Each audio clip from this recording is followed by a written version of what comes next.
On the other side, there was the horrible, desolate plain with small, round sand dunes. There were very low yellow clouds around us, but no sky or horizon. Banks of pale yellow vapor impaired visibility. It was very difficult to walk. The pressure seemed much greater than what my body was used to.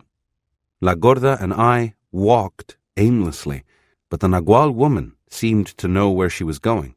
The further we went away from the wall, the darker it got, and the more difficult it was to move. La Gorda and I could no longer walk erect. We had to crawl.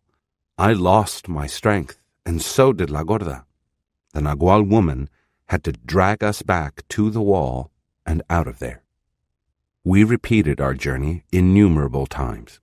At first we were aided by Don Juan and Silvio Manuel in stopping the wall of fog, but then La Gorda and I became almost as proficient as the nagual woman. We learned to stop the rotation of that wall. It happened quite naturally to us. In my case, on one occasion, I realized that my intent was the key, a special aspect of my intent, because it was not my volition as I know it. It was an intense desire that was focused on the midpoint of my body.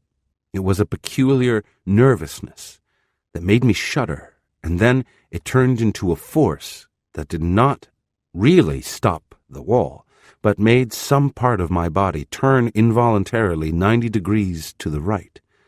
The result was that for an instant I had 2 points of view. I was looking at the world divided in two by the wall of fog, and at the same time I was staring directly at a bank of yellowish vapor. The latter view gained predominance, and something pulled me into the fog and beyond it. Another thing that we learned was to regard that place as real. Our journeys acquired for us the factuality of an excursion into the mountains, or a sea voyage in a sailboat.